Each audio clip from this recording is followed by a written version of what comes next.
Hi అండి, welcome back to our channel ABK creations. ఈరోజు వైశాఖ పూర్ణిమ యొక్క విశిష్టత, ప్రాముఖ్యత గురించి తెలుసుకుందాం. వైశాఖ పూర్ణిమ అత్యంత విశేషమైనది. ఈ పూర్ణిమ చాలా ప్రత్యేకమైనది. విశాఖ నక్షత్రంతో కలిసి వచ్చిన పౌర్ణమి కనుక వైశాఖ పౌర్ణమి అంటారు. మాసములన్నిటిలోకి వైశాఖ మాసం చాలా ఉత్తమమైనది. ఈ మాసం విష్ణుమూర్తికి అంకితం చేయబడిన మాసము. ఈ వైశాఖ మాసంలో పౌర్ణమి చాలా ప్రత్యేకమైనది. ఆ రోజున విష్ణుమూర్తిని ఆరాధిస్తారు. దీన్నే బుద్ధ పౌర్ణిమ అని కూడా అంటారు. బుద్ధుడు వైశాఖ మాసంలో పౌర్ణమి రోజు జన్మించాడు కనుక ఈ రోజున బుద్ధ జయంతి కూడా జరుపుకుంటారు. ఎంతో మంది అవతార పురుషులు ఉద్భవించిన మాసం వైశాఖ మాసం. అందుకే ఈ మాసము పరమ పవిత్రమైనదిగా భావిస్తారు. ఆది శంకరాచార్యులు పుట్టిన మాసం వైశాఖ మాసం. పరశురాముడు వైశాఖ మాసం అక్షయ తృతీయ రోజున జన్మించాడు. పౌర్ణమి ముందు వచ్చే చతుర్దశి రోజు నారసింహస్వామి జన్మించాడు కనుక నృసింహ జయంతి కూడా వైశాఖ మాసంలోనే జరుపుకుంటాం.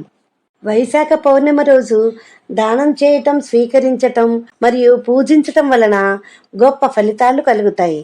చంద్రుడు విశాఖ నక్షత్రానికి దగ్గరగా సంచరించే మాసం వైశాఖ మాసం.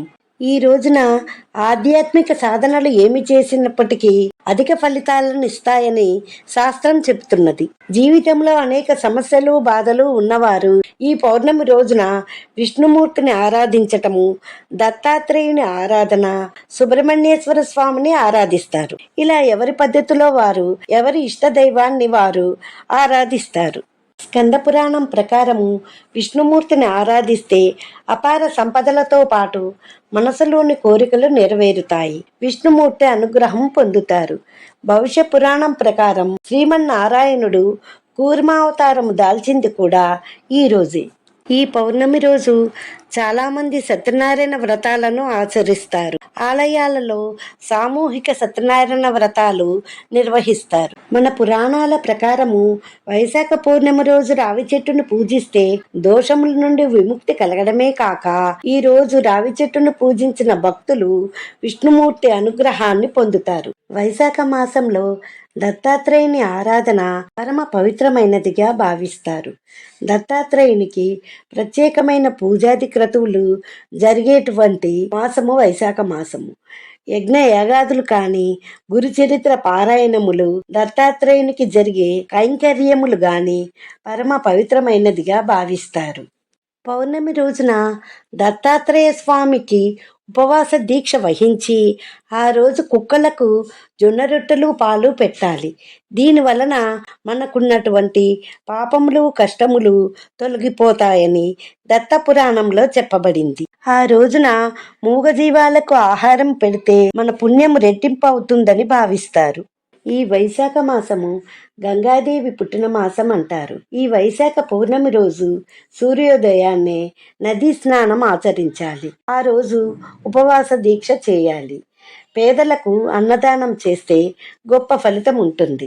అంతేకాక బ్రాహ్మణుడికి చల్లటి నీరు పోసిన నీటి కుండను, చెప్పుల జతను, విసిన కర్రను, పళ్ళను దానం చేయాలి.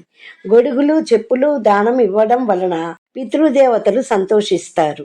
అలాగే ఫలదానం ఇవ్వడం వలన దేవతలు సంతోషిస్తారు. అన్నదానం చేయటం వలన కుటుంబం వృద్ధిలోకి రావడం జరుగుతుంది. అలాగే నీటి దానం చేయటం వలన మనకే జన్మలోనూ నీటికి కొదవ లేకుండా ఉంటుంది. నీరు సమృద్ధిగా దొరుకుతుంది. ఇలాంటి దానాలు పౌర్ణమి రోజు చేస్తే అత్యంత ఫలదాయకము, పుణ్య ఫలితం కలుగుతుందని శాస్త్రవచనం.